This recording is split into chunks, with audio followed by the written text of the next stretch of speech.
शुरू करें।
चलिए, गुड मॉर्निंग।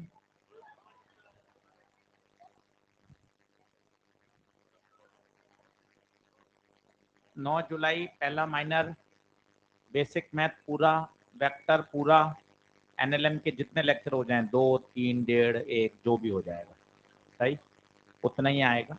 और पूरे 50 क्वेश्चन जो अभी नया पैटर्न आया है पिछले 3 साल से उसी पर आएगा, सेक्शन ए और सेक्शन बी। ठीक है, तैयारी क्या करनी है? तैयारी यही होती है, क्लास नोट्स अच्छे से करें, ईएलपी अच्छे से करें, सवाल बिल्कुल देखा हुआ नहीं आता है ना, वैल्यू बदली आएंगी, कॉन्सेप्ट वही रहते हैं, है ना। तो अपन सोचें कि वही का वही सवाल आ जाएगा, मैं ईएलपी को 4 बार कर लूँ। 4 बार करिए पर उसको समझ के करिए। आप सोचे मैं क्वेश्चन को याद कर लूँ, आंसर रट लूँ, वैसा नहीं होता। ये छोटी क्लासों में चलता है, 6ठी 7वीं 8वीं में।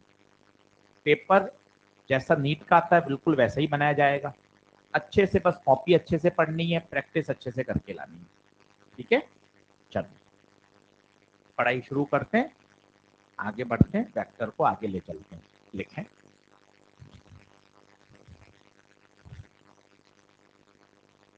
तो एक कॉन्सेप्ट समझिए, ये बड़ा काम का है और थोड़ा सा समझने वाला सवाल है। जैसे लिखा होता है a प्लस बी बराबर आर, इसका मतलब जोड़ है या वेक्टर जोड़ है? वेक्टर सम है, सही बात है। मैं आपको कहूं क्या, मुझे ना आर वेक्टर का मैग्नीट्यूड चाहिए, या बोलूं तो a प्लस बी का क्या चाहिए? मैग्नीट्यूड। तो इसका फॉर्मूला आपको रटा हुआ है, a square plus b square plus 2ab। मेरे हिसाब से 15-20 बार तो मैं लिख चुका हूँ ये फॉर्मूला, पूरी फिजिक्स में काम आता है। अब आज इसमें थोड़ी सी और बढ़िया बातें सीखिए। थीटा क्या है? थीटा क्या है? एंगल बिटवीन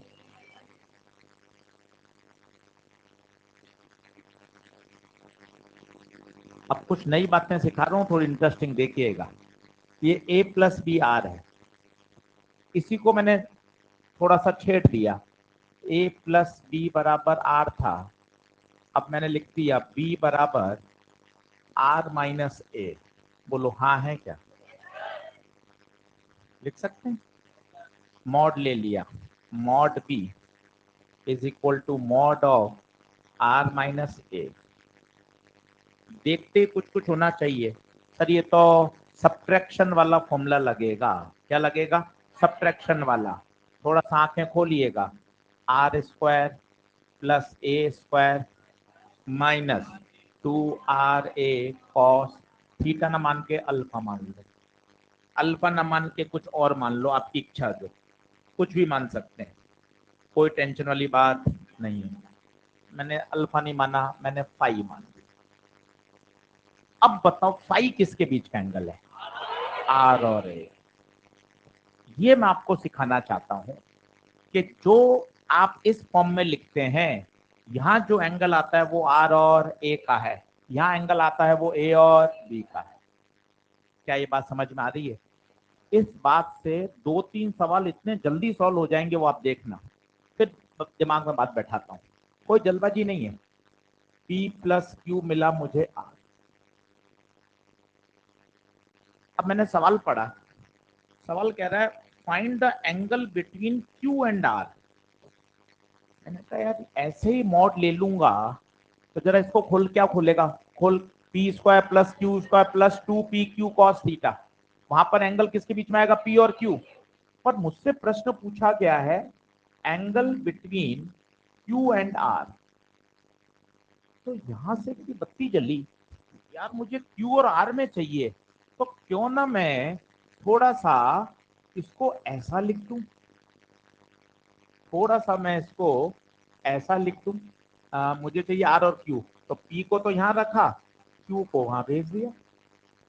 अब इससे फायदा क्या हुआ, mod P equal to mod R minus Q, और R माइनस क्यू को क्या लिखूंगा, R square plus Q square minus 2RQ cos theta alpha beta, जो तेरी इच्छा हो, जो तेरी इच्छा हो।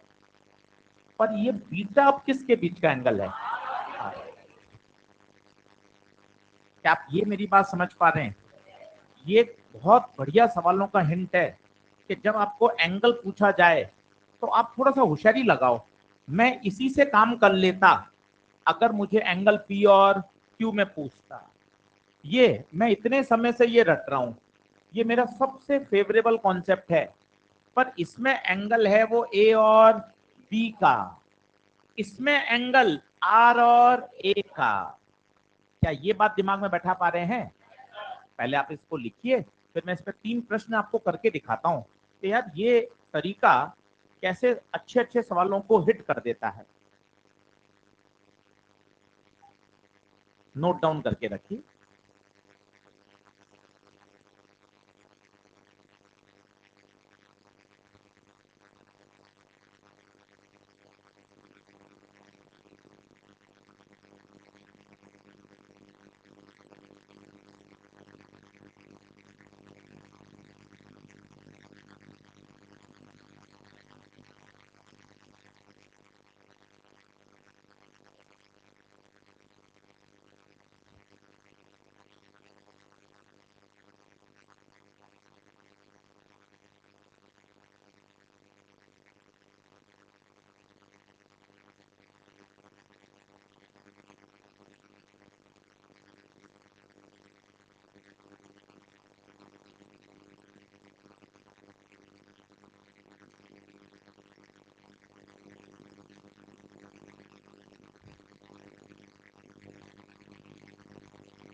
मिटाऊं।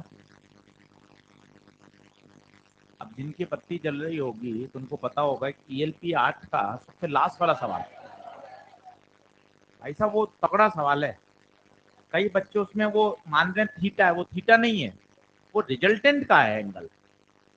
19 नंबर देखिए, one of the best question of ELP, जिसमें ये थॉट लगाएंगे आप तभी कर पाएंगे। अब 19 को अलग अंदाज में पढ़िए, बहुत धीरे धीरे, 5 में ज्यादा खर्च करिए और उसको समझिए।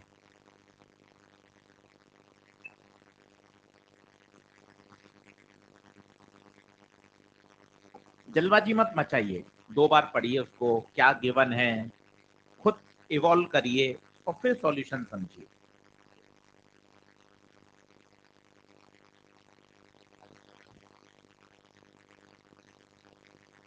अब वो क्या कह रहा है, आराम से पढ़ो। ELP नंबर 8 सवाल नंबर 19। पहले लिखो क्या क्या गिवन है। डर लगता है, अच्छा सबसे बढ़िया तरीका होता है सवाल पढ़ के गिवन लिखो, क्या पूछा है, फिर उसके बाद सोचो कौन सा फॉर्मूला लगेगा। सबसे अच्छा तरीका यही है।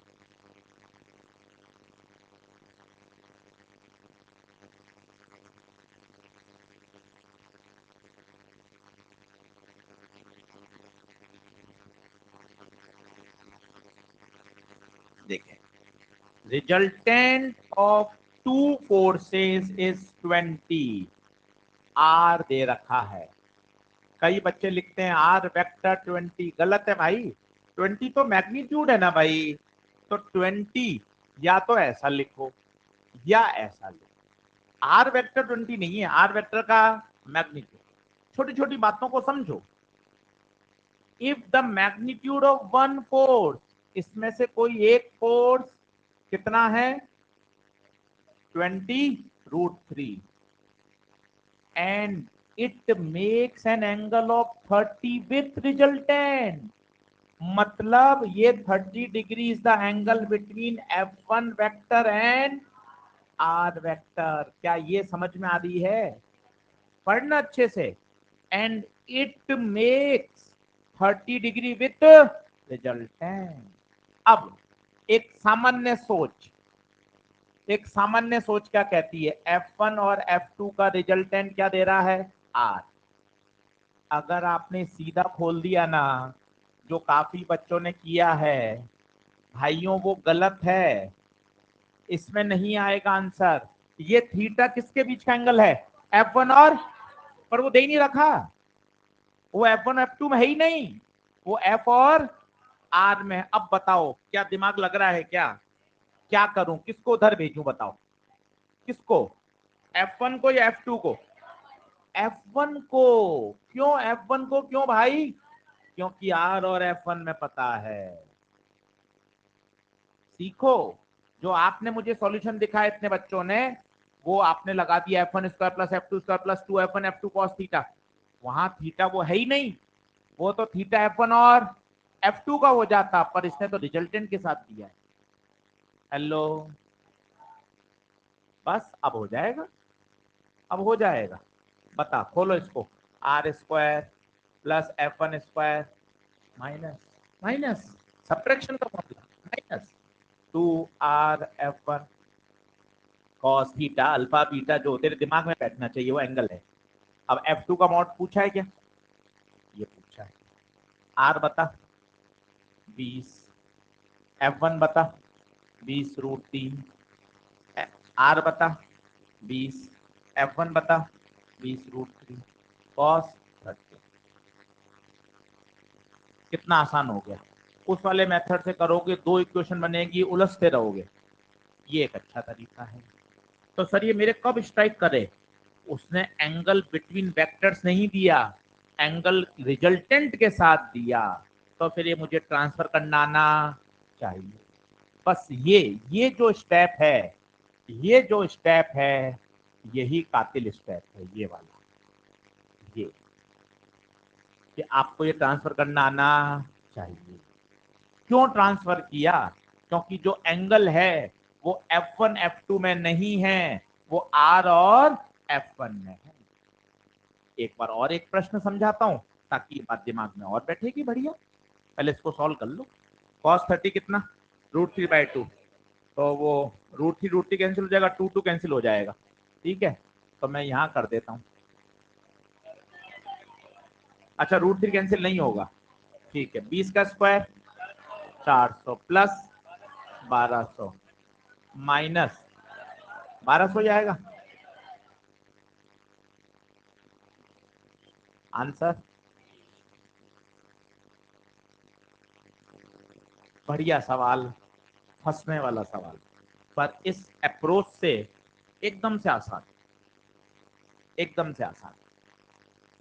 आइए इस बात को फिर दिमाग में बैठाइए, वापस देखिए। कठिन है, दो बार और देखिए, ऐसी तो आएगा। सर अपने ना ये रटा हुआ है सर। भाई बिल्कुल सही याद है, और इसमें थोड़ा सोच। इसमें एंगल ए और, पर अगर तुझे एंगल चाहिए आर और ए, तो फिर तूने ए को वहां पर ट्रांसफर कर दिया। अब ये सब्ट्रैक्शन हुआ, सब्ट्रैक्शन में माइनस आता है, बिल्कुल सही बात है। अब ये एंगल किसके बीच का है बच्चों? आर और ए का। क्या सही बात है क्या? सर मेरे कब चमकेगा कि मुझे ये लगाना है? मैं चमकाता हूं सवाल पढ़कर, वो मेरी जिम्मेदारी है। जैसे P प्लस क्यू बराबर R है मान ले, और क्वेश्चन पूछा angle between Q and R। अब तुझे समझ में आएगा, अच्छा Q और R, इसका मतलब मैं Q को यहीं रखूं या वहां ले जाऊं? वहां ले। अगर मैंने अभी ऐसे ही सॉल्व कर दिया तो क्या मिलेगा? P और Q के बीच का एंगल, जबकि मुझे चाहिए किसमें? क्यू और आर। सवाल नंबर देखो चौथा या पांचवा होगा इसी ईएलपी का, देखो कौन सा, 4। किस में एंगल चाहिए बताओ, क्यू और आर, तो आर को वहां भेजना पड़ेगा।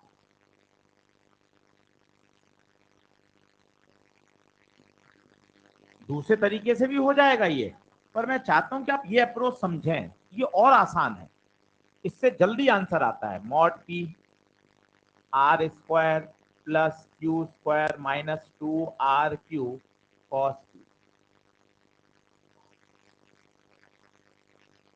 कई बच्चों ने इसमें 10 वाला सूत्र लगाया, उससे भी आंसर आ रहा है, और उससे 10 आएगा, फिर 10 को कॉस में बदलना पड़ेगा। ये तरीका और शानदार है, ये सीधा आपको आंसर देगा, सीधा। इस सोच को बैठाओ कि अरे यार ऐसा ट्रांसफर करने से आशीष सर अब एंगल मुझे आर और क्यू में मिलेगा। हाँ भाई, ऑनलाइन वाले बच्चों में बात समझ में आ रही है क्या? अगर सिंपल P प्लस क्यू लिख दोगे, अरे सिंपल P प्लस क्यू लिख दोगे तो एंगल P और Q में मिलेगा। पर मुझे एंगल चाहिए, आज मुझे शनिवार के दिन एंगल चाहिए R और Q में, तो मैंने Q को क्या कर दिया, ट्रांसफर कर। बोलो क्लियर है? अब बताओ P का मैग्नीट्यूड कितना दे रखा है, 5। Q बोलो, Q 12, R 13, R 13, Q 12, और एंगल कितना दे रखा है, और तो पूछा है, ठीक, तो स्क्वायरिंग कर दो। 5 का स्क्वायर 25, 13 का स्क्वायर 169, 144, 2 13 12 कॉस बीटा, उसको इधर ले जाओ, 2 13 12 कॉस बीटा, ये कितना हो जाएगा, 169 प्लस 144 माइनस 25। बताओ तो कितना आ रहा है ये, 2 13 12 कॉस बीटा, ये कितनी आ रही है वैल्यू बताओ तो,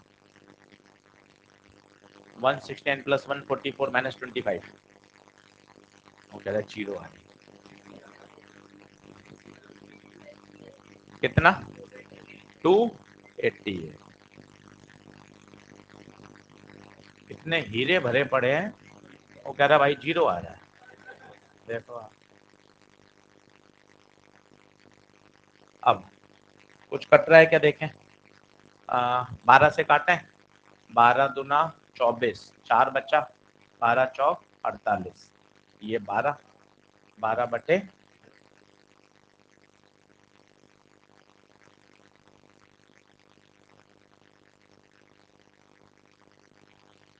बोलो आया क्या?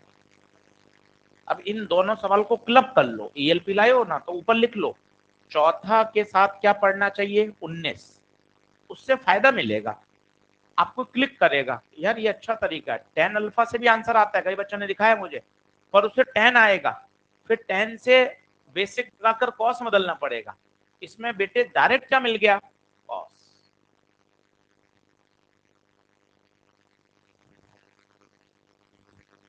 बोलो बात बन रही है क्या, तेज बोल। हाँ डायग्राम से बन सकता है, क्योंकि 5 12 और 13 पाइथागोरस का वो है, पर हर बार पाइथागोरस का ही बने को जरूरत थोड़ी ना भाई, 5 12 13 मिल जाएगा, 3 4 5 मिल जाएगा, वो तो स्पेशल केस है, कुछ और अलग आ गए, पर ये वाला तो हमेशा लागू होगा। डायग्राम से बिल्कुल किया सकता है, थम्स अप है, 10 अल्फा वाले से किया सकता है, बिल्कुल सही है, पर ये मेथड ऐसा है जिससे काफी चीजें और आसान हो जाती। अब 19 नंबर और ये नंबर क्या दोनों समझ में आ गए?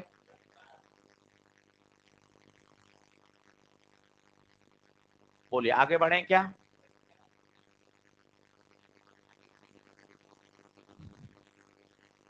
चलो लिखे हैं, डालिए।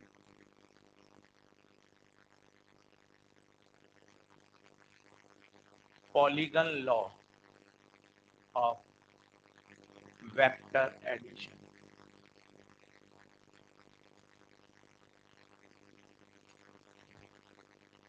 Polygon law vector addition.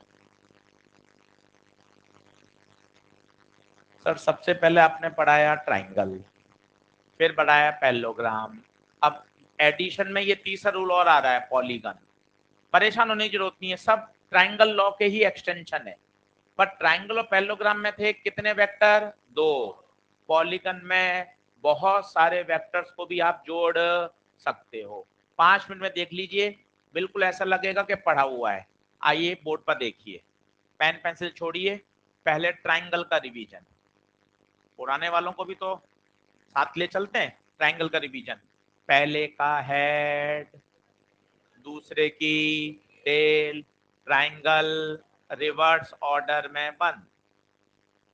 Revision, polygon से पहले इनका सम्मान, कि जो पुराने हैं उनको भी भूलना नहीं है। ये देख ले, पहले का हेड, दूसरे की टेल, जो बंद कर रहा है रिवर्स ऑर्डर में, R is a vector sum of A plus B. बताओ ओके है? चलो आशीष सर पैरेललोग्राम लॉ का रिवीजन करा दो। पैरेललोग्राम में क्या था? दोनों की टेल मिलनी चाहिए। लो साहब टेल मिल गई। पैरेललोग्राम को पूरा करो। लो सर डायगोनल को बोल दिया आर। अब आर क्यों, कुछ और बोल दे सी। अपने वो तो रटा हुआ आर ही होता है। अरे आर नहीं, जो भी डायगोनल होगा वो उनका क्या देगा? रिजल्टेंट। अब यहाँ डायगोनल कौन है? Then C is what? B plus Q. बता क्या दोनों बात क्लियर हो रही है? नहीं हो रही तो अभी दिक्कत नहीं, मंडे को वापस समझाऊंगा। ट्राइंगल में पहले का हेड, दूसरे की टेल, पैरेललोग्राम में दोनों की टेल। आओ नया पढ़े।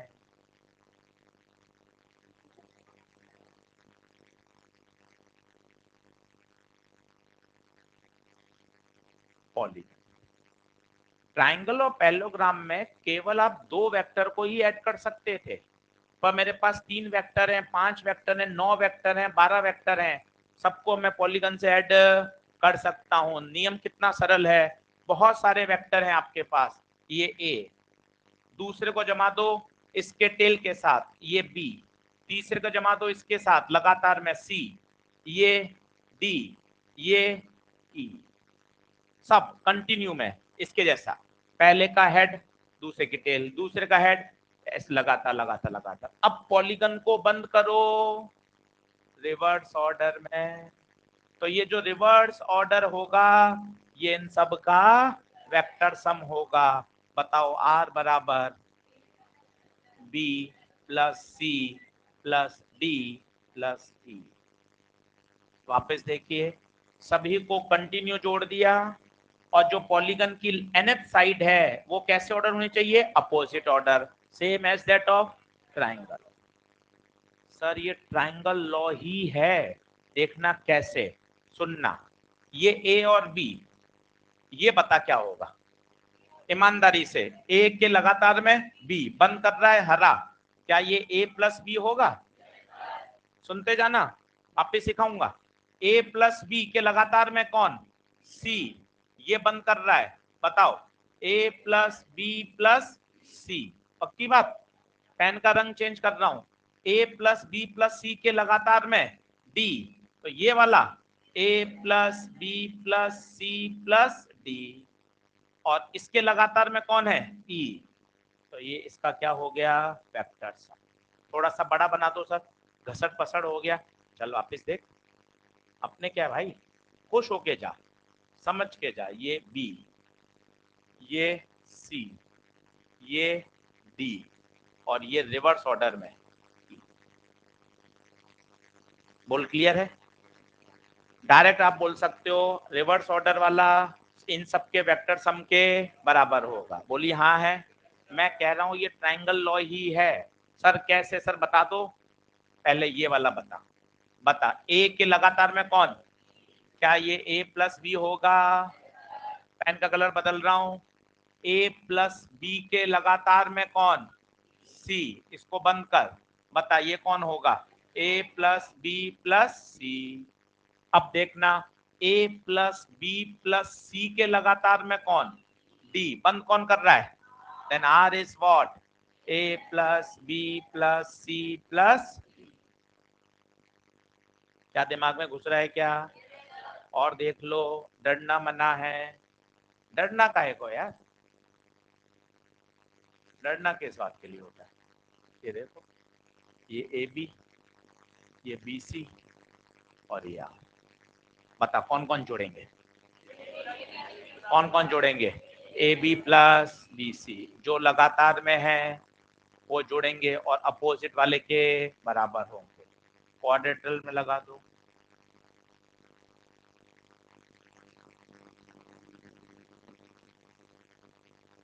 हाँ बोलो, A B plus B C plus C D किसके बराबर? प्लस नहीं, बराबर। प्लस नहीं, बराबर है, क्योंकि ये रिवर्स है तो ये रिजल्टेंट होता है। हाँ या ना? अब इससे 5-6 सवाल करके दिखाता हूँ, तब ये पकड़ में आएगा आपके। लिखना शुरू करें, लिखना शुरू करें।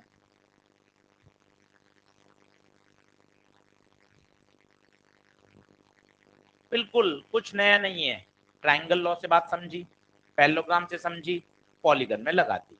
5 सवाल करके देखेंगे, पॉलीगन समझ में आ जाएगा। घर जाके इसकी प्रैक्टिस करेंगे, इसमें परफेक्ट हो जाएंगे। ऐसे ही सीखा जाता है सब्जेक्ट। धीरे धीरे धीरे धीरे चीजें तैयार हो जाती हैं।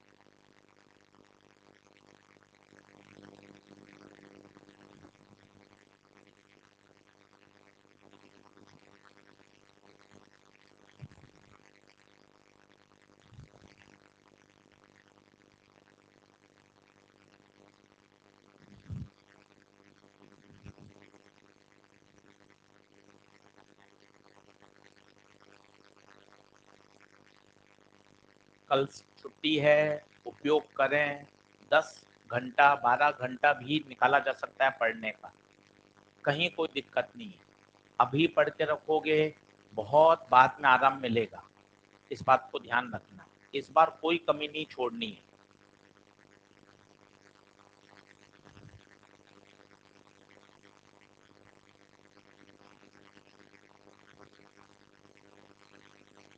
ट्रायंगल 2 मिनट में समझाया, पैरेललोग्राम समझाया, फिर पॉलीगन बताया। एक जैसे ही हैं सब।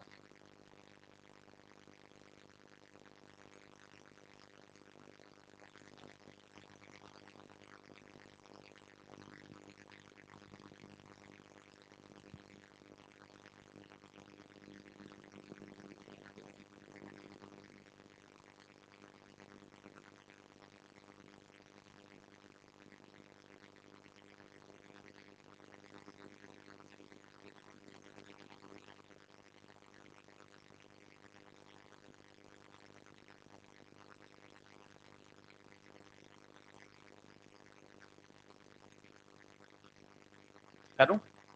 अब एक इंटरेस्टिंग बात आने वाली है, उस पे आने वाला हूँ। इसको बड़ा करना है, दिख रहा है?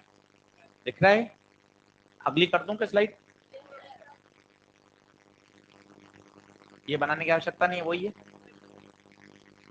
ये बना लीजिए तो प्रैक्टिस के लिए।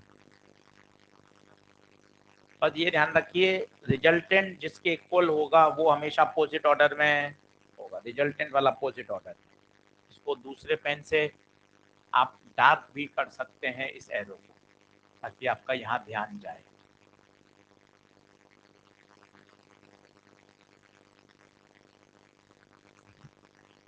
अब इसमें कुछ बढ़िया बातें सिखाता हूँ जो नीट में काम की है। नीट में लॉ तो पूछा नहीं जाता, नीट में तो उस पर आधारित क्या पूछे जाएंगे? क्वेश्चन। तो इनको कैसे अप्लाई करना है वो मैं आपको सिखाता हूँ धीरे धीरे। 4-5 सवाल में आपको मजा आ जाए।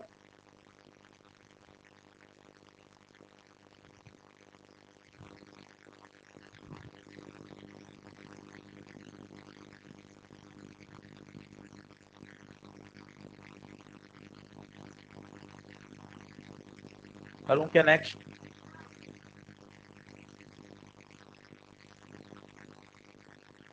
चलो, अब सुनना कुछ बढ़िया बातें, ठीक है? पूरा मन लगाना, नहीं आए तो बिंदास पूछना कि सर एक बार और समझा दो, कोई टेंशन नहीं, सब अपने बच्चे हैं।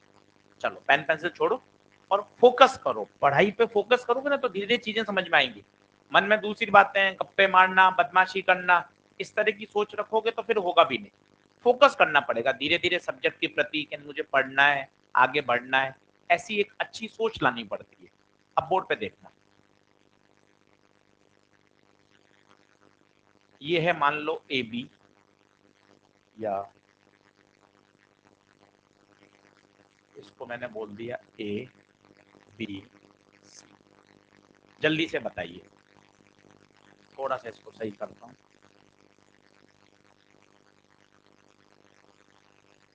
हाँ जी, कौन जोड़ेंगे बताओ, कौन जोड़ेगा, कौन जोड़ेगा? ए बी के लगातार में, लगातार बी सी, बक्से को बंद कौन कर रहा है? Yes. मानते हो? अब ध्यान देना थोड़ा सा, ए बी बी सी, इसको उल्टा कर दिया, क्या कर दिया? उल्टा, नेगेटिव वेक्टर उल्टा कर सकते हैं। आइए देखिए, A B plus B C, उधर ले जाइए, सी बराबर, भाई साहब ये बहुत इंपॉर्टेंट बात है, देखना। अब शब्द तो सुनना क्या बोल रहा हूं। अगर पॉलीगन क्लोज है, अगर सारे वेक्टर एक ही सेंस में हैं, तो उनका वेक्टर सम 0 होता है। देखो, एक ही सेंस में है, पूरी चक्री घूम रही है, ए बी के लगातार में, बी सी के लगातार में। अगर सब एक ही सेंस में है तो सीधा लिखिए a B plus B C plus c a बराबर 0। पॉलीगन कैसा? क्लोज। कैसे सेंस में? एक ही सेंस में, तो उनका वेक्टर सम सदैव 0 होता है। आइए इस बात को फिर देखिए, इसमें लगा के बताइए, ध्यान से देखना, डरना मत। अब आप देखो, क्या पॉलीगन क्लोज है और क्या एक ही सेंस में घूम रही है? बात देखो, ए से बी से सी से डी से a, then what? A B plus B C plus C d plus d a बराबर, हाँ या ना? सेम सेंस में होने चाहिए। मान लो कुछ ऐसा है, कुछ मैं आपको अलग बताता हूं, आप अपनी सोच डेवलप करिएगा। जानबूझ के नाम ऊट पटांग, क्योंकि ए बी आर तो रटा हुआ होता है। अब इसमें बताइए, एक सेंस में तो नहीं दिख रहे, देख यहां से यहां घूमे पर ये उल्टा हो गया।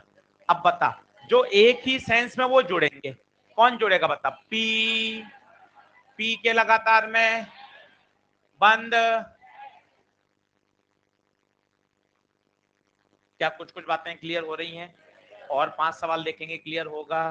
तो क्या बात क्लियर हुई कि अगर अगर पॉलीगन क्लोज है और सेम सेंस में, देख यहां सेम सेंस में नहीं है, A B plus B C किसके बराबर है? ए सी के बराबर। इसका आंसर तो ये है। पर अगर एक ही सेंस में है तो फिर उनका वेक्टर सम हमेशा, बहुत काम का कॉन्सेप्ट है, लिखिएगा।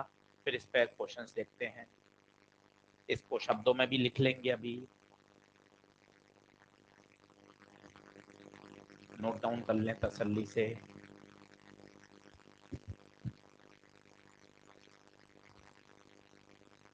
आज होमवर्क है ईएलपी नंबर 9 से खेलना है। 8 अभी पूरी करा दूंगा, 7 पूरी करा दूंगा और 9 का होमवर्क दूंगा। 9 में से टारगेट है 15 में से 2 या 3 बनेंगे। 3 से ज्यादा बन जाएं तो मिरर के सामने खड़े होके देख लेना अपने आप को, आज क्या हुआ, मेरे से ज्यादा कैसे बन गए। 3 से ज्यादा बन गए तो, और 3 तो बनने ही चाहिए। लिखें आगे क्या बराबर।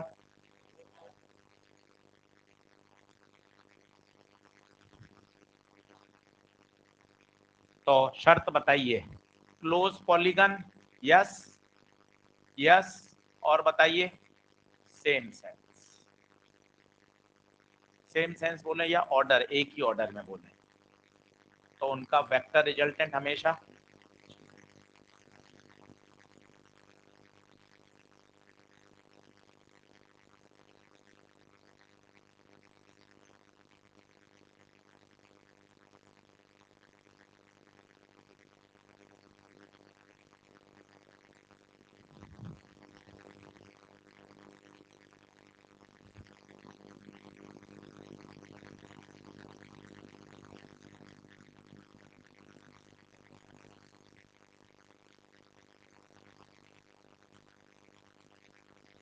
ये किसी को फील आई क्या AC को माइनस सी क्यों लिख दिया, पलट दिया, पलट देख इसको भी उल्टा कर दिया, डी कनेक्शन जो पहले ऊपर था कहां कर दिया नीचे, अब वो AC नहीं हुआ अब बन गया सी है।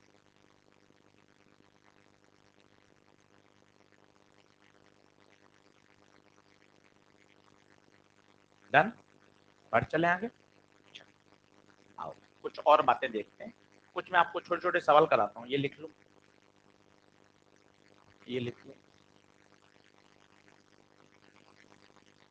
बहुत आसान लगेगा जब आप इसको क्वेश्चन में लगाओगे ना, आपको लगेगा हाँ यार मुझे चीजें क्लियर हो रही हैं, समझ में आ रहा है। और मैंने आपको 3 दिन कहा था, क्या 3 दिन इसकी बातें समझोगे ना तो अंडरस्टैंडिंग डेवलप होगी। अब आपको कल 2 घंटे 1.5 घंटा वेक्टर को देना चाहिए, ELP 7 पूरी करो, ELP 8 पूरी करो वापस से, तब आपको कॉन्फिडेंस आएगा, तब आप उन शब्दों को समझ पाओगे।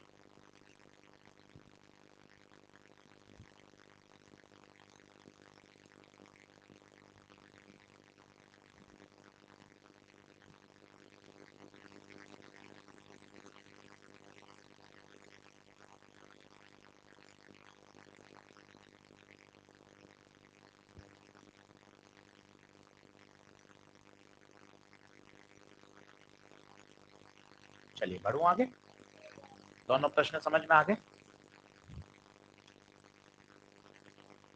अब कुछ कुछ सवाल आपको करके दिखाता हूँ वास्तविक, एक इलेक्ट्रो का, एक ग्रेविटेशन का, ताकि पता चले। वहां सवाल ऐसा थोड़ी ना आएगा भाई पॉलीगन लगाओ, तो आपको अलग अलग परिस्थितियों में आना चाहिए।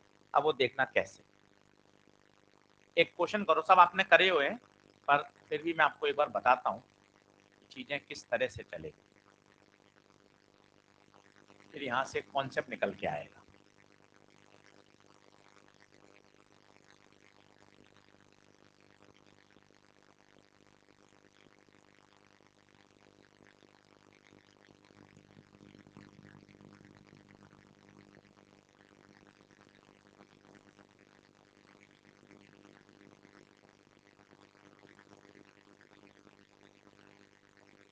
अब सुनना, सभी लोग बोर्ड पे देखना, बढ़िया बात है, बोर्ड पे देखो, कॉपी में बाद में देखते रहना।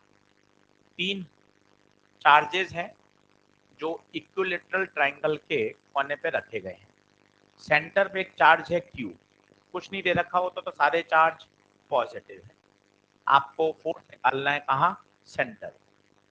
सभी जनता बोर्ड पे देखे, इलेक्ट्रो का पहला सवाल यही होता है जब हम कूलम्ब पढ़ाते हैं, आराम से देखना। ये प्लस इस प्लस को क्या करेगा, रिपेल, रिपेल, ये रिपेल किया F।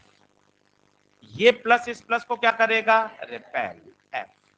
ये प्लस इस प्लस को रिपेल F। एक मन में डाउट आया, क्या सारे F क्यों है, F1 F2 F3 क्यों नहीं है, क्योंकि सारे चार्जेस का पेयर सेम है और सेंटर से किसी भी वर्टेक्स की दूरी a/√3 होती है, चाहे ये हो चाहे ये हो चाहे ये हो। बहुत बारीकी बात सीखो धीरे धीरे। यार F1 F2 F3 क्यों नहीं हुआ, क्यों होगा भाई, सब में चार्ज वही है, K बड़ा Q छोटा Q, बड़ा Q छोटा Q, बड़ा Q छोटा Q, coulomb force K Q1 Q2 by R², दूरी भी सब जगह सेम। अब मजे की बात क्या है, अगर आप इन 3 फोर्सेस को देखोगे तो ये F, ये F और एक नीचे है, पता है हम जानते हैं बचपन से टोटल 360 कितने हिस्से में बटा हुआ है, 3, 360 के 3 टुकड़े, 120 120 120। अगर आपको पता हो 2F 120 पर हैं, 2F 120 पर हैं, 2F 120 पर हैं, तो क्या होता है, क्या होता है, 2F 120 पर है, ये देख, ये छोटी छोटी बातें जो हमेशा काम आएंगी। 2F 120 पर है, तुरंत बताओ, रिजल्टेंट निकालना है, क्या दोनों बराबर है, क्या दोनों बराबर है, तो answer 2F cos theta by 2, तो 2F cos 120/2, 2F cos 60, cos 60 1/2 F, और एग्जैक्ट उन दोनों के बीच में आएगा। एकदम उन दोनों के, क्योंकि दोनों फोर्सेस बराबर हैं तो एकदम रिजल्टेंट उनके बीच में आएगा। बताइए हाँ है क्या? मतलब इन दोनों का रिजल्टेंट बीच में आया। अब ये F ऊपर और ये F नीचे क्या हो जाएंगे? कैंसिल। रिजल्टेंट इज, ये आज आपने कर लिया। अब आपको साल भर नहीं करना है, आपको ये याद होना चाहिए कि आशीष सर 2F 120 पे लगेंगे तो उनका आंसर F आता है। फिर धीरे धीरे ये भी याद हो जाएगा कि 3 वेक्टर अगर 120 डिग्री पर हैं और तीनों का मैग्नीट्यूड सेम है, एक ही प्लेन में है, तो उनका रिजल्टेंट सदैव 0 होता है। क्या बात क्लियर हो रही है? एक बार लिखिए फिर वापस समझते हैं। आंसर आएगा 0।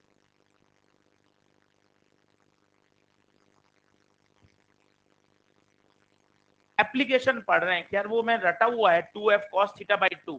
अब तुझे फील आएगी ना 2f cos थीटा बाई 2 कब लगाते हैं? अच्छा हाँ सर, जब रिजल्टेंट निकालना होता है, रिजल्टेंट निकालना होता है और जब दोनों का मैग्नीट्यूड सेम होता है।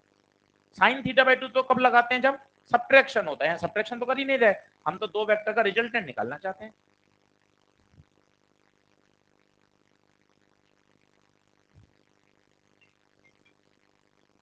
लिख लें।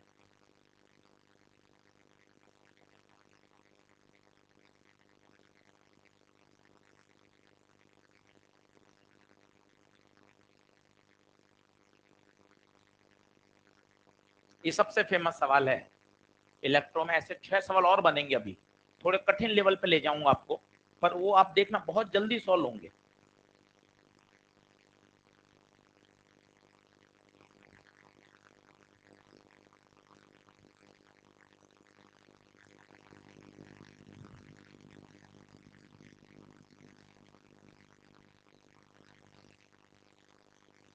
पूरा सेंटेंस याद करो। दो फोर्स एफ एफ 120 डिग्री पे लगते हैं तो उनका आंसर एफ ही होता है।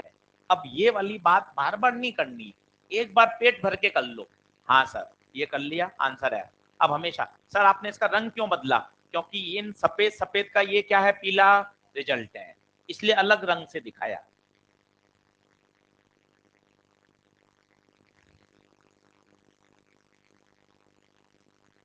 अभी एक ट्रिक बताऊंगा, पहले मैं आपको बेसिक से सिखा रहा हूँ, फिर एक तरीका सिखाऊंगा कि आपको पेन भी नहीं चलाना पड़ेगा और आप सीधा बताओगे।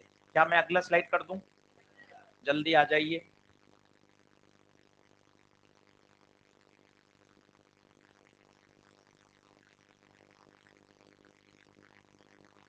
ज्यादा बहुत अच्छे तरीके से सवाल करके पढ़ने से धीरे धीरे इम्प्रूवमेंट आएगा। जिनको लगता है कि हमारी फिजिक्स ज़्यादा वीक है, वो लेक्चर्स को फिर से सुनिए। उसमें ऑप्शन होता है वापस से रिपीट सुनने का, फास्ट फॉरवर्ड में सुन लीजिए, ताकि आप 2 बार 3 बार चीज़ों को समझोगे, धीरे धीरे आप भी फ्लो में आ जाओ। ऐसा कुछ नहीं होता सर मेरे पास वाले ने तो 2 साल पढ़ाई कर रखी है, ये जवाब दे रहा है, मैं सर परेशान महसूस करता हूँ, मैं तो पहली बार ही पढ़ रहा हूँ। भैया तू भी मेहनत कर, ज्यादा मेहनत कर, सब बराबर आ जाएगा। ऐसा कुछ भी नहीं होता। तो ये सोचने का कोई पॉइंट नहीं है सर मैं तो पहली बार पढ़ रहा हूँ, पहला ड्रॉप है, मैंने तो अभी तक 11th 12th में ऐसी पढ़ाई करी नहीं।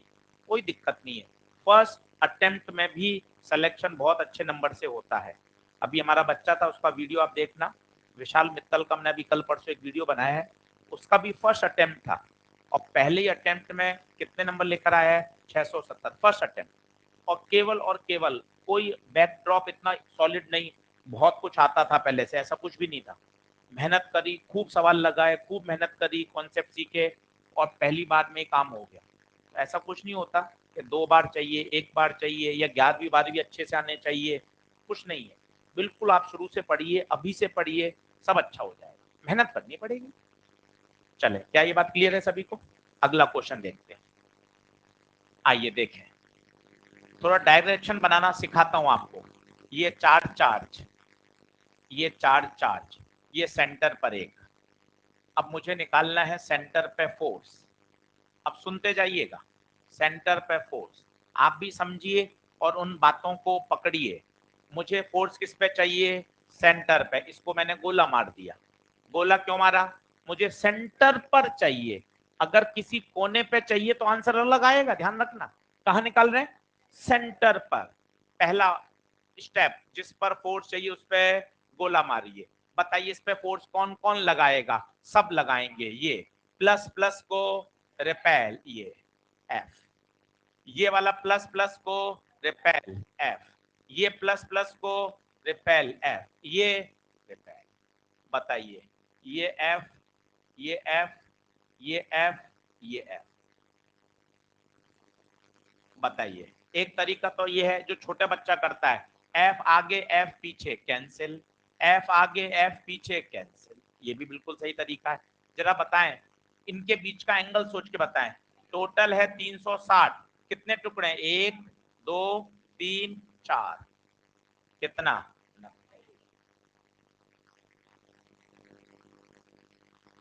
आंसर कितना? सर आपने यहाँ रिजल्टेंट नहीं निकाला, जरूरत नहीं पड़ी।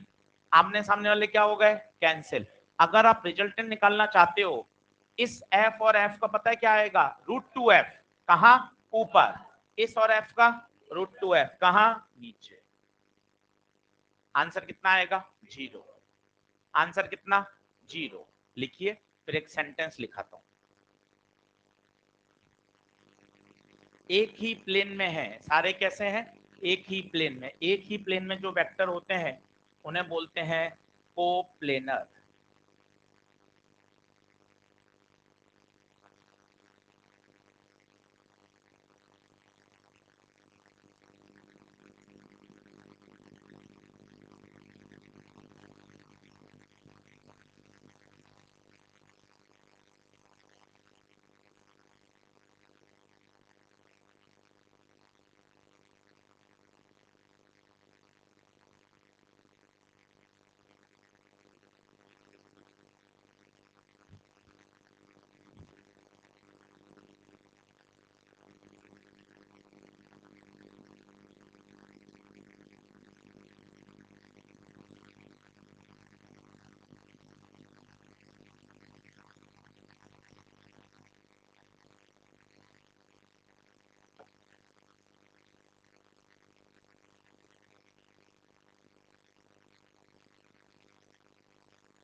बोलो।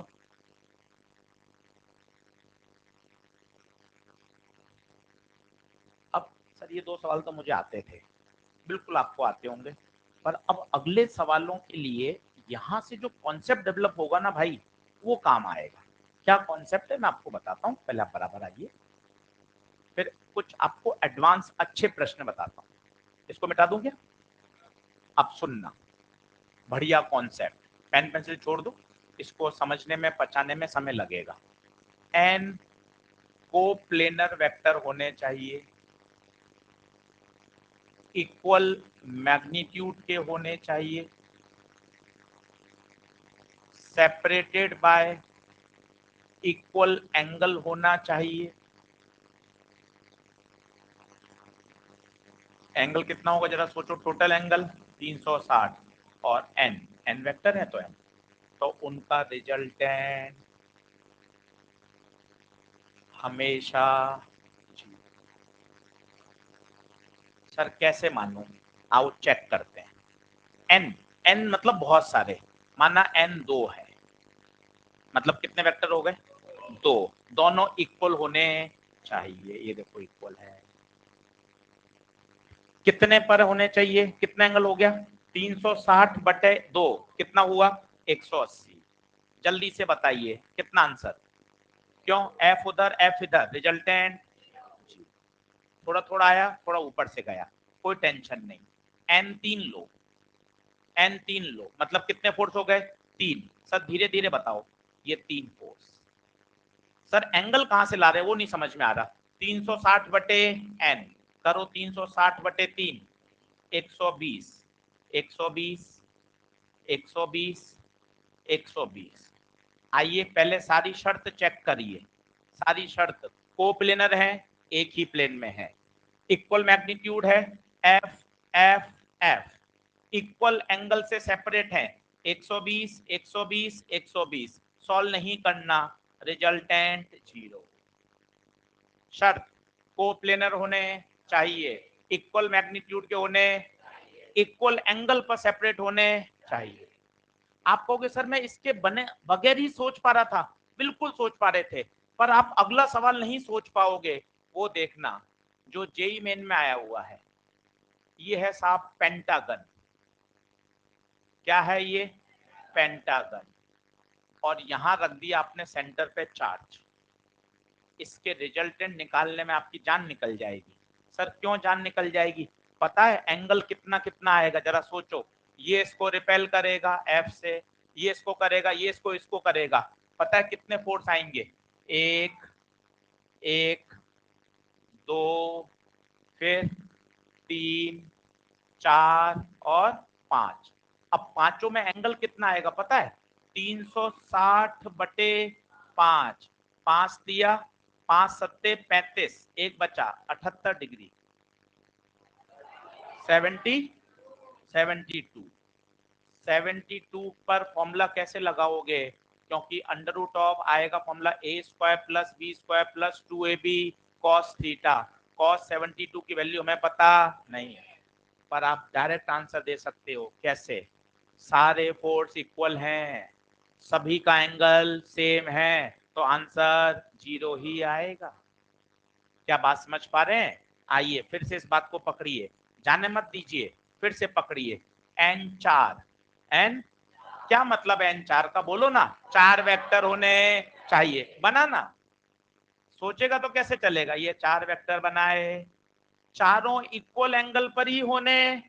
बिल्कुल, देख कैसे आया? 360 बटे 4, पता कितना? 90, 90, 90, 90। पता आंसर कितना? खुद वैसे भी आ रहा है, एफ से एफ कैंसिल, एफ से एफ कैंसिल, रिजल्टेंट 0।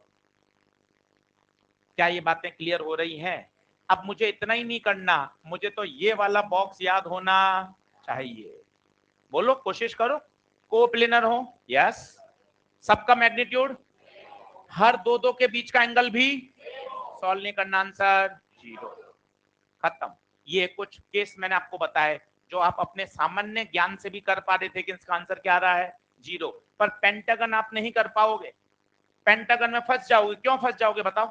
क्योंकि एंगल है 72 डिग्री। 72 डिग्री पर रिजल्टेंट निकालने में जान निकल जाएगी। cos थीटा बाई 2 लगाओगे तो cos 36 आएगा। cos 36 की हमें वैल्यू पता ही नहीं, हाँ या ना? पर इस वाले कॉन्सेप्ट से आंसर कितना आ जाएगा? 0। क्योंकि सब कोप्लेनर, सबका मैग्नीट्यूड सेम, सबके बीच का एंगल भी, आंसर 0। करिए।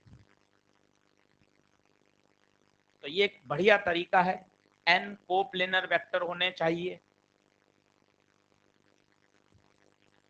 Acting at the same point, ये भी लिख लें, जरूरी है।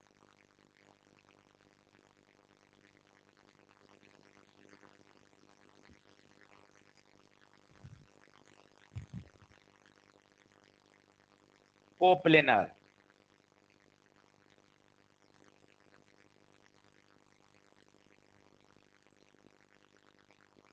मैग्नीट्यूड सेम, दो दो के बीच में एंगल भी सेम।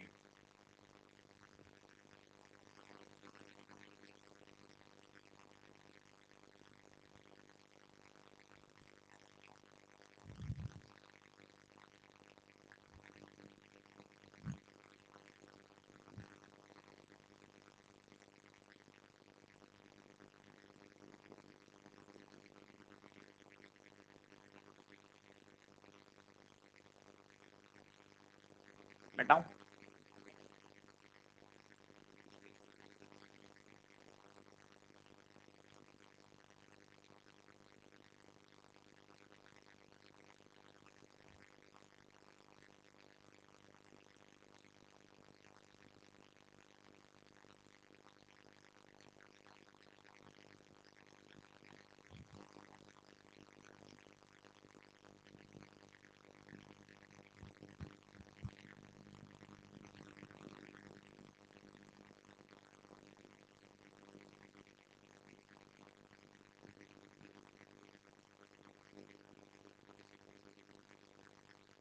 अगर मैग्नीट्यूड असर अलग अलग आ जाए आशीष सर, तो कोई बात नहीं, अलग अलग आएगा तो भैया वो अपने पास फॉर्मूला है ना, a square plus b square plus 2ab, उससे रिजल्ट निकालना पड़ेगा। ये तो लगेगा ही तब आंसर 0, जब सेम मैग्नीट्यूड होना चाहिए, एंगल भी सेम होना। अब सर इसका उपयोग बताओ, कुछ एम्स के बढ़िया सवाल करके दिखाता हूं मैं आपको। लिख लिया, नोट कर लिया था? रुकना है क्या? देख लो जल्दी एक बार और, कोई रह गया हो पीछे तो देख लो। और अभी पेंटागन वाला आ जाएगा। देखें, अब मैं एक सवाल करके दिखाता हूं आपको एम्स का, थोड़ा सा कठिन है पर आप सोच पाएंगे।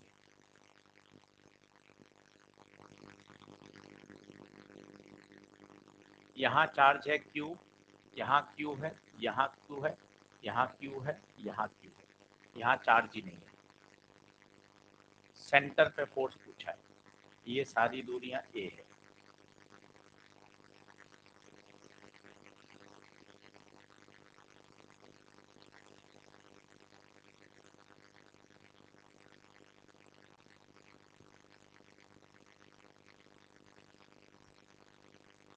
सोचिए,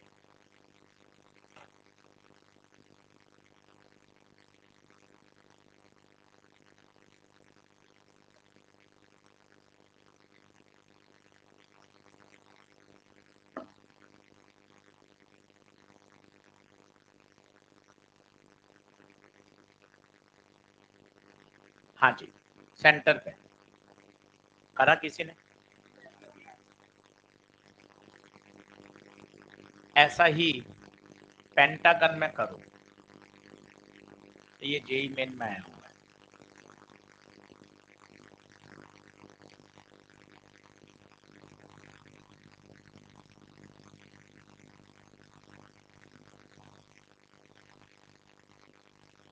सेंटर पर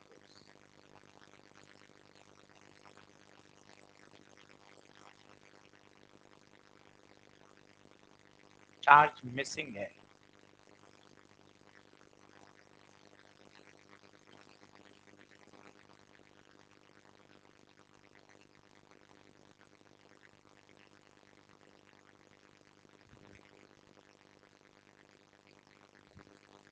ये दूरी A है।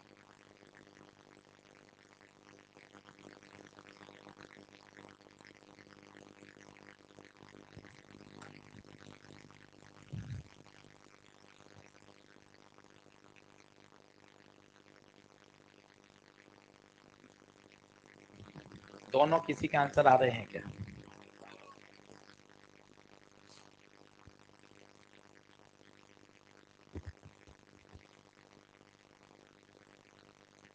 अब ये बात अगर आपने आज सीख ली ना, आपको कोप्लनर वाली बात ऐसी दिमाग में बैठ जाएगी ना, सवाल इलेक्ट्रो में, ग्रेविटेशन में, आपके सवालों में मजा आएगा। अब जरा सोचो, आप ये जो समय खर्च कर रहे हो, आपको लग रहा है यार वेक्टर में समय लग रहा है, भाई ये इलेक्ट्रो का समय बच रहा है, ये प्रश्न वहां के वहां कॉपी में आने हैं, तो वहां जब आप पढ़ेंगे तो हमारा वहां वाला समय बच रहा है सीधा सीधा। इसलिए यहाँ पर हम समय को पूरा खर्च कर रहे हैं, लेकिन यार आना चाहिए। अब देख क्या कहाँ फंसने वाली बात है, जो आप फंसना महसूस कर रहे हो या नहीं कर रहे हो वो अलग बात है, और ये फंसने वाली बात है। क्यू क्यू क्यू क्यू, और यहाँ चार्ज नहीं है, ठीक है, चार्ज नहीं है, ठीक है। अब मैंने तो किया अपने बेसिक पैटर्न से, जो मैं सोचता था। देखो मैं कैसे सोचता हूँ कि मैंने किस पे फोर्स निकालना था, क्यू पर, पक्का।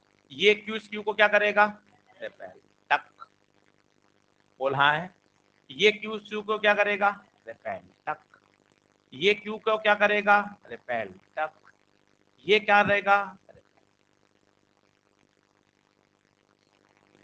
भाइयों इनका रिजल्टेंट निकालना भारी है। क्यों भारी, आप समझ पा रहे हैं क्यों भारी है, बताइए। क्योंकि जो एंगल है वो बड़े ऊट पटांग है। सर क्यों ऊट पटांग है बताओ ना सर, देखना तो खुद देख, एंगल क्यों ऊट पटांग है। 360 कितने हिस्से बटेंगे, 1 2 3 4 5, 72, ये सारे एंगल 72 हैं। अब 72 72 पे रिजल्ट निकालना बड़ा टफ है। पलक झपकते ये सवाल आसान हो जाएगा, वो होशियारी देखना तो मजा आ जाएगा। होशियारी, होशियारी, इस चार्ट जहां मिसिंग था, यहां मैंने मन से एक प्लस और एक माइनस अपने मन से माना। 2 बार 3 बार समझना तो आज का पैसा वसूल है शनिवार का। एक मन से माना तो क्या सर मैं ऐसे मन से मान सकता हूं क्या? भाई तूने प्रश्न में कोई चेंज नहीं किया, एक प्लस और एक कुल कितना, कोई बदलाव नहीं हुआ। पर इससे होशियारी क्या हुई वो देखना। इस माइनस क्यू को भूल जाओ, इस माइनस क्यू को। अब ये प्लस इस प्लस को क्या करेगा? रिपेल। बता कितने फोर्स? 5। पांचों के बीच में angle same same same angle, पांचों के बीच में एंगल सेम है तो रिजल्टेंट मतलब इसका प्रभाव इसका प्रभाव इसका प्रभाव इसका प्रभाव और प्लस क्यू का प्रभाव कैंसिल। ऐसा लग रहा है मानो सिर्फ क्या बचा है? Minus Q. अब इस माइनस क्यू ये क्या करेगा? इसको अट्रैक्ट। आंसर आ गया के क्यू क्यू अपॉन दूरी, दूरी ए स्क्वायर। माइनस वो डायरेक्शन आ रही है ऐसे दिख रही है। कठिन थी बात, फिर सुनना, अभी यहां मत मिलाओ, वापस देखो। पेंटागन में जीरो कब होता? जब 5 फोर्स होते इक्वल एंगल पर। एक किनारे पे तो फोर्स चार्ज था ही नहीं, तो आपने क्या किया? यहाँ क्यू यहाँ क्यू यहाँ क्यू, यहाँ तो था, यहाँ मन से माना प्लस माइनस, यहाँ लिखा मन से माना। बोल बात क्लियर है? अब सीखो, धीरे धीरे बता रहा हूं, सीखना,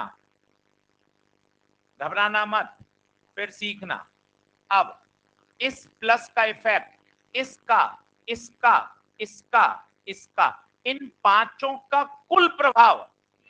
क्यों? क्योंकि रेगुलर पेंटागन है, सारे फोर्सेस बराबर हैं और सभी के बीच में एंगल भी सेम है, सभी के बीच में एंगल भी सेम है, तो इन पांचों का प्रभाव जीरो। ऐसे काटने का मतलब समझ में आ रहा है?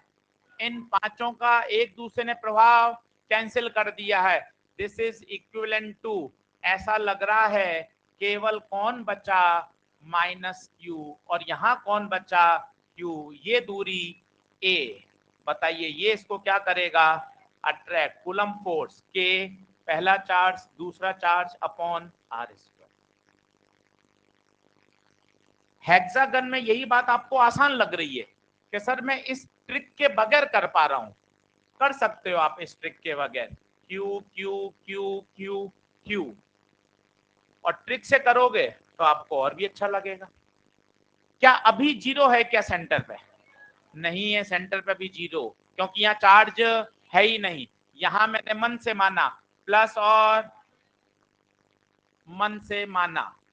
अब आप देखना यहां थोड़ा आपको अच्छा लगेगा, ये प्लस इस प्लस को रिपेल, ये वाला रिपेल, इसका इसका प्रभाव हो गया, ये वाला रिपेल, इसका हो गया ये रिपेल, ये वाला रिपेल, इसमें सिर्फ कौन सा वाला लें? प्लस। अब बताओ ये एफ से एफ, इस एफ से एफ, इस एफ से एफ, आंसर किस किस का इफेक्ट आ गया? इसका आ गया, इसका आ गया, इसका आ गया, इसका आ गया, इसका आ गया, और इसमें से केवल केवल प्लस वाले का आया, जिसके कारण नेट कितना हो गया? अब ऐसा लग रहा है मानो सिर्फ किसका प्रभाव बच गया? माइनस क्यू का। ये दूरी ए। आंसर बताओ के पहला चार्ज दूसरा चार्ज अपॉन ए। क्या कुछ कुछ दिमाग में घुस रहा है क्या? जीरो तभी होता जब पेंटागन में पांचों होते, हेक्सागन में 6 होते, तब जीरो होता। जीरो करने के लिए ये वाला जो स्टेप है यही रैंक बनाने वाला स्टेप है कि आपको पांचवें किनारे पर एक मन से पेयर मानना पड़ेगा, और प्लस और माइनस मानने से आपने प्रश्न में कोई छेड़छाड़ नहीं करी। कुल कितना हो गया? कुल। क्या बात कुछ कुछ समझ में आ रही है क्या? आइए नोट करते हैं, फिर मुझे बताइए।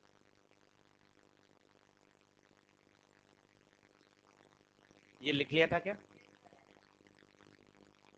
ये देखिए, समझिए, पांचों होंगे तभी जीरो होगा। ये पांचों होते तो सेंटर पे जीरो होता, पर 5 नहीं थे, इसलिए आपने 5वें पे माना। एम्स में आया हुआ है पेंटागन और हेक्सागन वाला सवाल, अपने मॉड्यूल में है इलेक्ट्रो में।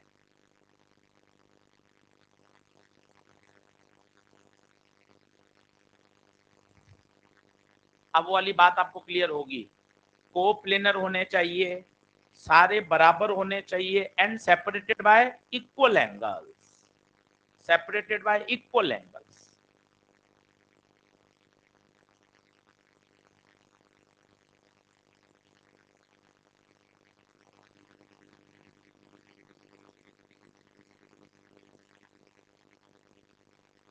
मिटाऊं क्या? ये मन से मानने वाली बात समझ में आ रही है? ये मैंने प्लस प्लस प्लस क्यों काटे? इन सब का नेट प्रभाव 0। अब ऐसा लग रहा है मानो केवल किसका प्रभाव बचा, केवल माइनस क्यू का हमने सॉल्व कर लिया। ऐसा ही हेक्सागन में कर लो, पेंटागन में कर लो, सारे सवाल आपसे बन सकते हैं।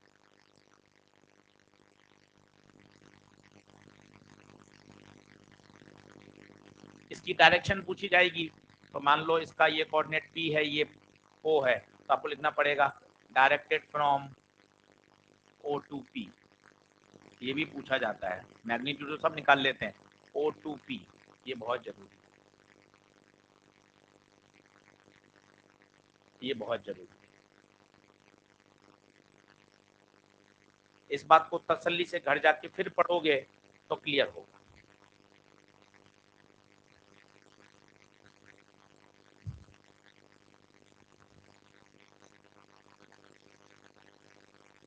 अब इसी पे एक सवाल देता हूं आपको, सोचना, आपको अच्छा लगेगा, लॉजिक समझ में आएगा।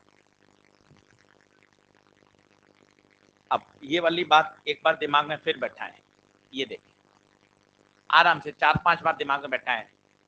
कोप्लेनर होने चाहिए, साथ ही साथ सबका मैग्नीट्यूड भी सेम होना चाहिए, साथ ही साथ उनके बीच का एंगल भी सेम होना चाहिए। देख एफ एफ, सारे एफ 120 120 120, 90 90 90 90, कोई तू सोच 90 की जगह मैं 60 पे लगा दूंगा तो आंसर 0।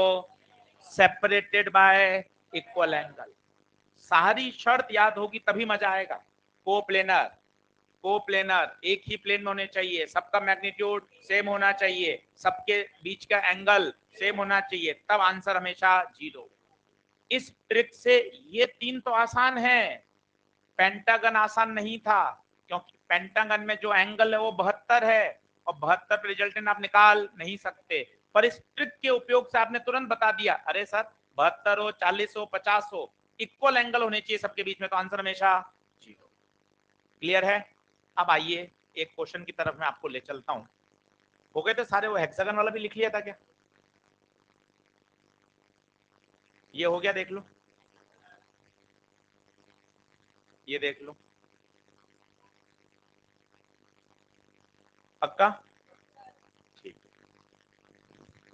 चलो अब एक अच्छा क्वेश्चन देखो, अपने मॉड्यूल में है, जेई मेन में आया हुआ सवाल है, एलपी नंबर 9 में देखो, क्वेश्चन नंबर 9, क्वेश्चन नंबर 9,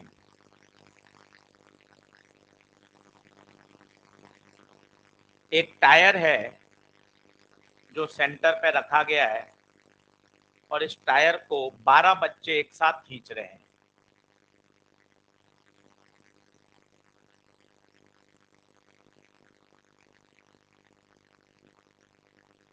देख ले, मिल गया क्या सभी को?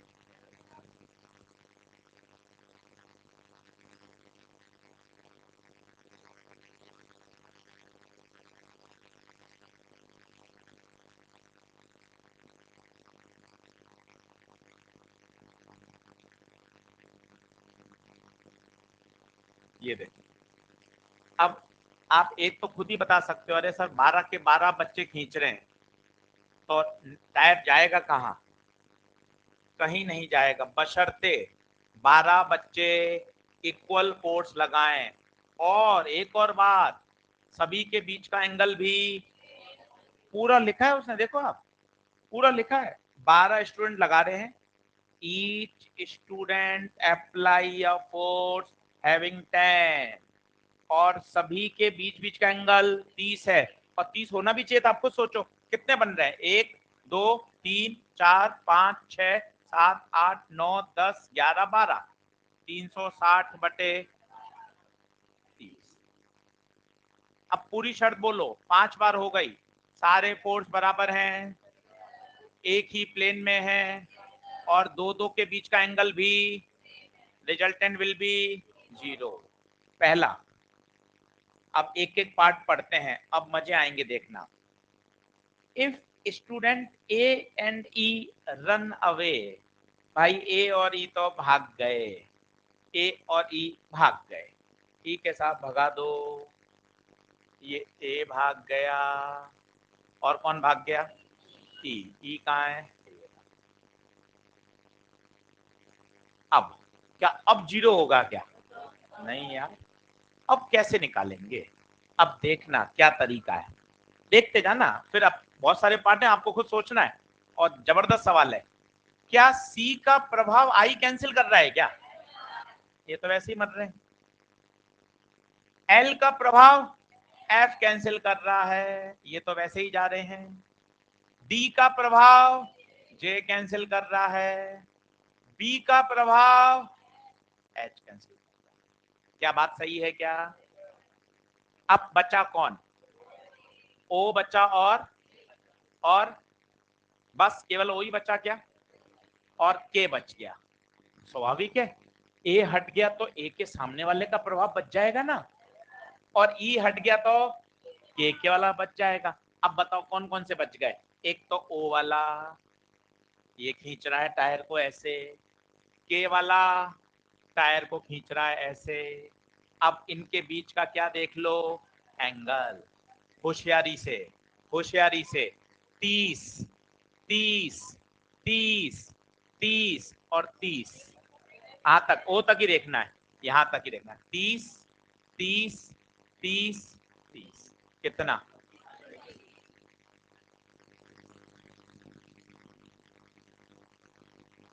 क्या बात समझ में आई, एक दो पार्ट करते आपको पता चल जाएगा, जो भाग गए ना उनके अपोजिट वाले बच जाएंगे बस, बाकी का सबका तो प्रभाव वैसे ही कैंसिल हो रहा है।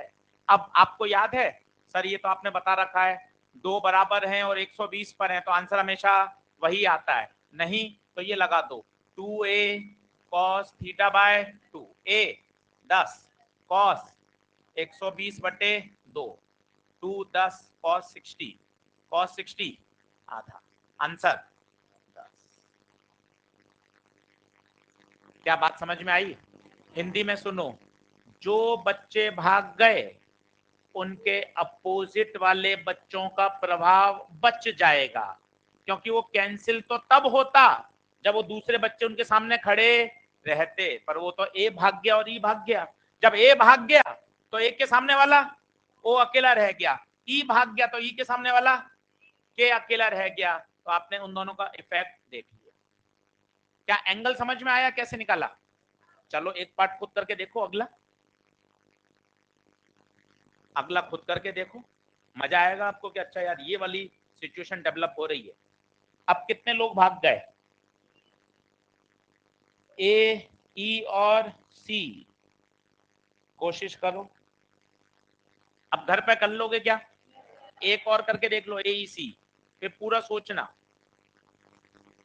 ए ई और सी तीन बच्चों को भगा दो, तो क्या करोगे, इनके अपोजिट अपोजिट वाले बच्चों को रख देना, और उनका क्या निकालना, रिजल्ट है।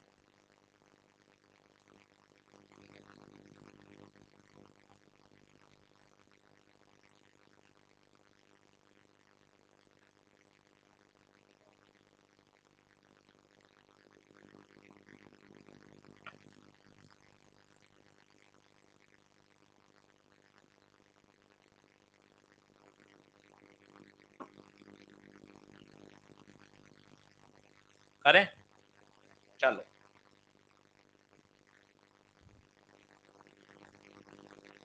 आ जाओ,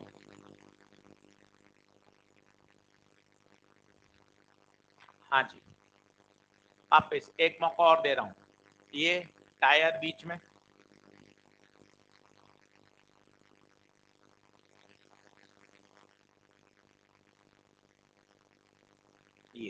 12 लोग, ठीक है। सभी के बीच में एंगल 30 30 30। अब कौन कौन भाग गया बताओ? ए भाग गया, तो ए भाग गया तो ए के अपोजिट ओ, ओ का प्रभाव जिंदा रहेगा, ये ओ का प्रभाव टायर को खींच रहा है। तीर का निशान भी देखो ना इधर क्यों आया, क्योंकि वो टायर को अपनी तरफ खींच रहा है, ठीक है। ई भाग गया, ई के अपोजिट कौन है जिंदा? के, के क्या इधर रहेगा? ठीक है। और कौन भागा? सी, सी के अपोजिट कौन? आई, आई कहाँ है? ये। क्या बात सही है? अब 3 बना लो। आशीष सर 3 का कैसे निकालेंगे? सब आ जाएगा भाई, कोई टेंशन नहीं है, सब आएगा। ये 10 न्यूटन, 10 और ये भी 10। एंगल देखना ईमानदारी से, ये 30 30 30 30, तो ए ओ और आई में 60 और ओ और के में 120, तो ये भी 60 है। बोलो हाँ है। अब 2 तरीके हैं, एक तो होशियारी है। होशियारी क्या कह रही है? इस 10 का इस 10 के साथ रिजल्टेंट निकाल लो। कितना? क्यों? क्यों? क्योंकि वो 120 पर हैं, वो 100। मैथ्स चल रही है, मैथ्स दिमाग को खोलने के लिए पढ़ा रहे हैं। फिजिक्स में ऐसा सवाल नहीं आएगा, हमें अच्छे से पता है। ये सिर्फ इसलिए एप्टीट्यूड डेवलप हो, सोचने की शक्ति बने कि हाँ एंगल कैसे निकालते हैं, रिजल्टेंट कैसे निकालते हैं, ताकि भविष्य में इलेक्ट्रो में, ग्रेविटेशन में, एनएलएम में इन चीजों का उपयोग कर सके। क्या बात क्लियर है क्या? आइए बोर्ड पे देखें।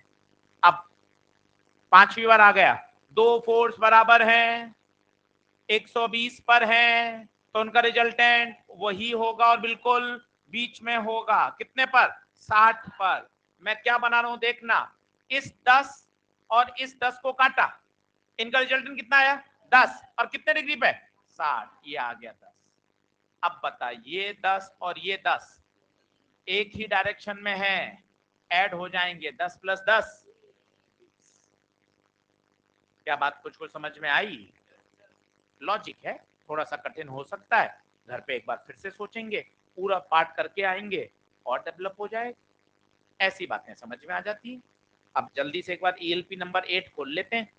8 में करा देता हूं आपको पूरी, ताकि आप घर बैठ के 7 और 8 आज पूरी निपटा दें।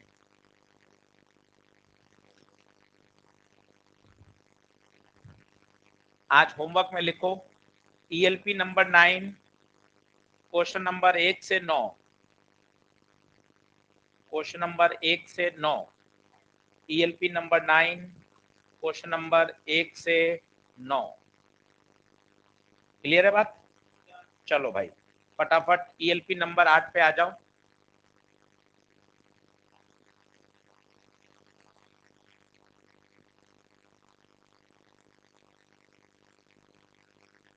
ईएलपी नंबर 8 पे आ जाओ।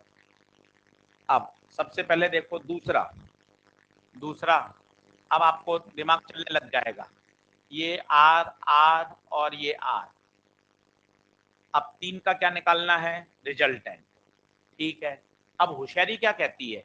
यार ये जो 2 आर है ना 90 पर, इनका निकालना आसान होता है। कितना आता है बताइए? √a² + b² r² + r²√2। धीरे धीरे बड़े हो जाएंगे ना, ये बात याद हो जाती है चलते फिरते। 90 डिग्री पे आंसर √2r, 90 डिग्री पे आंसर √2r, याद हो जाता है। अब बता, इसका और इसका आंसर √2r, और कितने डिग्री पे आएगा? 90 पर है, तो रिजल्टेंट बिल्कुल बीच में आएगा।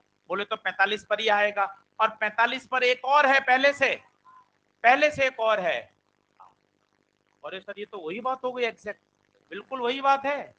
इन 2 का निकाला और इनका रिजल्टेंट पहले से जो उपलब्ध था उसी डायरेक्शन में आ गया, तो दोनों सिंपल क्या हो गए? ऐड। भाई साहब बिल्कुल वही बात, 90 90 पे √2r, अब √2r और r एक ही डायरेक्शन में ऐड हो गए, तो कितना आ गया? 1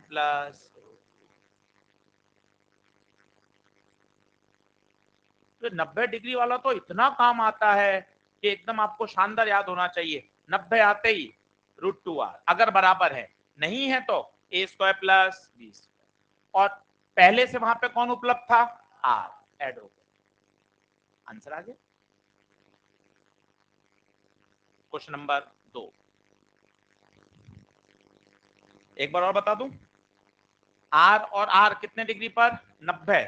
जब r और r 90 पर हैं तो रिजल्टेंट का formula a square plus b square, तो आंसर कितना आया, √2r। इसका और इसका रिजल्टेंट √2r, और पहले से यहां कौन है, एक r, दोनों क्या हो गए, ऐड। ऐड क्यों हो गए, दोनों की डायरेक्शन सेम। चलिए साहब, अब आइए सवाल नंबर तीसरा, एक चौथा इंपॉर्टेंट है। देखो चौथा हो गया क्या, और 2 कठिन है, 5वां और 6ठा हो गए, 5वां 6ठा, ठीक है। अब पहले मैं आपको बताता हूं तीसरा, तीसरा बना किसी से, तीसरा देखिए, तीसरा आराम से पढ़िए। When two forces are perpendicular to each other, जैसे ही परपेंडिकुलर शब्द आ जाए दिमाग में पता होना चाहिए 90 डिग्री पर रिजल्टेंट p स्क्वायर प्लस कितना दे रखा है, r, पहली बात। Okay, when they act opposite, सोच अपोजिट, एक p एक q, खुद बताओ रिजल्टेंट कितना आएगा, p minus q, resultant p minus q, जो कि कितना दे रखा है, r बाय √2। ये पहली इंफॉर्मेशन, ये दूसरी इंफॉर्मेशन। क्या दोनों सही लिखी क्या, देख लो। ये इतनी कॉमन बातें हैं जो हमेशा चाहिए फिजिक्स पढ़ने के लिए। 90 degree p square plus q square, अब 180 डिग्री पर हमेशा घटेंगे, 0 डिग्री पर हमेशा जोड़ेंगे। अब मेरे हिसाब से हो जाएगा, क्या करूं बताइए, क्या करें, स्क्वायर कर दें क्या, स्क्वायर कर दें, पक्का, तो r की वैल्यू रख दूं वहां पर, एक ही बात है, दोनों ही सही है। r बराबर √2 p माइनस q, r की वैल्यू रख दो। किसी ने किया सॉल्व, आ रहा है क्या आंसर, r की वैल्यू रख दो, √of p square plus q। अब दोनों तरफ क्या कर दें, स्क्वायर, स्क्वायर कर दीजिए, सॉल्व कर दीजिए। चलिए आंसर बताइए। अच्छा, r की टर्म से निकालना, तो वहां पर वैल्यू पुट कर देंगे, एक ही बात, 2 इक्वेशन आ जाएंगे। आ रहा है क्या किसी का, एक बार करना फिर उसे वापिस पूछना। अब बताओ एक बार कौन सा रह गया, 6 से 14, 6 से 14 सारे हो गए क्या, 6 7 8 9 10 11 12 13 14 कब करा दिए, और 15 से 19 पक्का, ठीक है। तो भैया होमवर्क 7 पूरी वापस करना, 8 फिर से करना, और 9 के कहां से कहां, 1 to 9।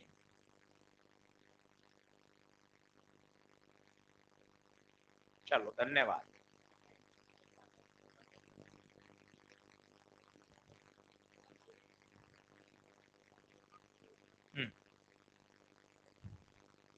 पेपर है 9 जुलाई को, कल ज्यादा पढ़ाई करना, बेसिक मैथ्स और वेक्टर।